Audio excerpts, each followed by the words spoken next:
खबरें जो आपको सीधे जोड़ती हैं हमसे, जिनका आपकी जिंदगी पर होता है सीधा असर। खबरों की वही तस्वीर, बिना बदले बिना डरे, जज्बा सच का लिए, सच दिखाते हैं। गौ माता की करुण पुकार सुने देश की हर सरकार। दश जगत गुरु शंकराचार्य गाय भारतीय संस्कृति की आत्मा है। महाभारत अनुशासन पर्व $145 के अनुसार सृष्टि की रचना के इच्छुक ब्रह्मा जी ने सबसे पहले गौ माता का निर्माण किया था ताकि उनकी सृष्टि का पोषण हो सके। पोषण के अपने इसी गुण से गाय विश्व माता कहलाई।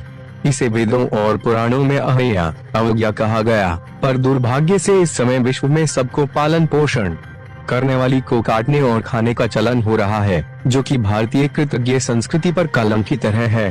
पूर्व काल में राजा परीक्षित के सामने कलयुग ने डंडे से गाय को मारना चाहा था, तब वे उसे मृत्यु दंड दे रहे थे, और आज के राजा गाय को काटते और करुण पुकार करते हुए देखकर भी कैसे चुप रह सकते हैं।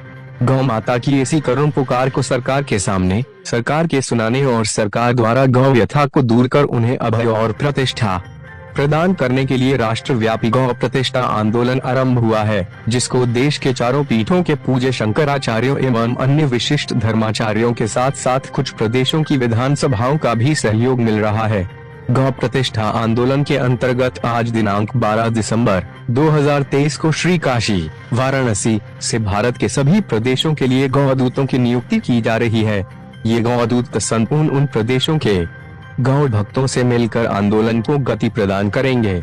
दिनांक 4 जनवरी 2024 को वृंदावन में सभी प्रदेशों के गौ भक्तों की एक विशेष गौ सभा आयोजित होगी, जिसमें आंदोलन के विविध पहलुओं को स्पष्टता देते हुए कमर कसी जाएगी। दिनांक 15 जनवरी से 23 जनवरी 2024 तक 9 दिनों में दिल्ली में गौ प्रतिष्ठा आंदोलन के लिए 9 विशेषज्ञ समूहों की बैठक आयोजित की जाएगी, जिसमें गौ धर्म विशेषज्ञ, गौ अर्थ विशेषज्ञ, गौ कानून विशेषज्ञ, गौ विज्ञान विशेषज्ञ, गौ राजनीति विशेषज्ञ, गौ संगठन विशेषज्ञ, गौ मीडिया विशेषज्ञ, गौ प्लेसमेंट विशेषज्ञ, गौ व्यवहार विशेषज्ञ, धन समिति। यदि काम नहीं हुआ तो दिनांक 30 जनवरी 2024 का विशेषज्ञों से प्राप्त आंकड़ों निष्कर्षों के साथ गौ प्रतिष्ठा आंदोलन के लोगों को प्रतिनिधि मंडल देश के राष्ट्रपति, प्रधानमंत्री, गृह मंत्री और विभिन्न प्रदेशों के मुख्यमंत्रियों से मिलेंगे। देश के लोग अमृत महोत्सव मना रहे हैं, नारा दे रहे हैं आजादी का अमृत महोत्सव। ये कैसे मनाया जा सकता है? भारत की आजादी का अमृत महोत्सव गौ की प्रतिष्ठा करके ही मनाया जा सकता है, अन्यथा ये निर्लज्जतापूर्ण महोत्सव माना जाएगा। तो हम लोगों को लगा कि अब अति हो रही है, अब तो गौ रक्षा के लिए कमर कस लेनी पड़ेगी। अगर अमृत महोत्सव भी निकल गया फिर तो बात दूसरी हो जाएगी। तो इसीलिए देश के संतों महंतों ने बार बार उत्तराखंड के हमारे गौ क्रांति दूत श्री गोपाल मणि जी इस कार्य के लिए आ गया। अंग्रेजी तारीख की 20 नवंबर को दिल्ली के रामलीला मैदान से इन्होंने गौ प्रतिष्ठा आंदोलन आरंभ किया। आरंभ करने के पहले देश के सभी संतों महंतों और धर्माचार्यों से इन्होंने मुलाकात की, इनके लोगों ने मुलाकात की। इसी क्रम में चारों शंकराचार्यों के पास किए गए और सभी चारों शंकराचार्यों ने बड़ी प्रसन्नता से इनके इस आंदोलन को समर्थन दिया, आशीर्वाद दिया और पत्र दिए समर्थन के, वीडियो में रिकॉर्डिंग करके अपना प्रवचन दिया। लेकिन इनका अनुरोध था कि दिल्ली आपके क्षेत्र में है, उत्तर भारत में है, उत्तर भारत में आयोजित होने वाले इस कार्यक्रम में आप स्वयं पधारिए। तो हमने अपने कार्यक्रम में किए और वहां पर हम गए। 20 नवंबर को इनके आंदोलन में हमने भाग लिया और इनको सब तरह से समर्थन देने का तन से, मन से, धन से, जीवन से वायदा किया। और उसी क्रम में हम निरंतर प्रतिदिन लगभग टेलीफोन करके इनसे पूछ लेते हैं कि भाई अब क्या हो रहा है, क्या हो रहा है। तो वो कहते थे कि भ्रष्टाचार मिटना चाहिए।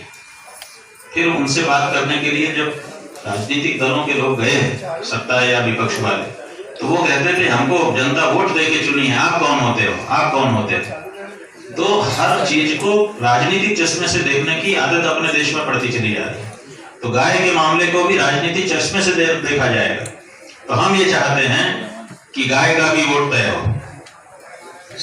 गौ संसद जो हम बुलाएंगे उसमें हमारे संत आएंगे तो हम उनको शिक्षण देंगे, प्रशिक्षण देंगे, उनको नेतृत्व करने के लिए आगे करेंगे और अगर जरूरत पड़ी तो वो अपने संसदीय क्षेत्र में नामांकन करके खड़े भी होंगे और गाय के वोट लेंगे ताकि पता चले कि गाय के भी कुछ वोट होते हैं। सुनते हैं कि प्रतिष्ठा होने वाली है।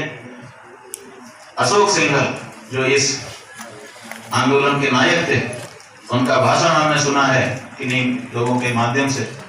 अशोक सिंघल जी ने यह कहा था कि गाय का जो काम है वो राम जन्मभूमि के काम से 1000 गुना श्रेष्ठ है।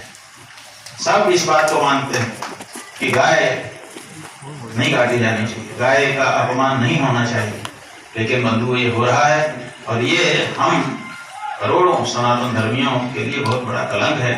और अब आजादी के अमृत महोत्सव में हम लोगों को इसके लिए खड़े होना ही पड़ेगा।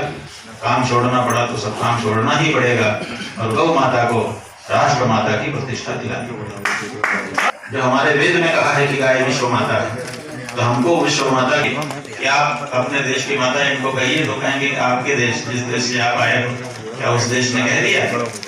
तो हमारे पास समस्या है।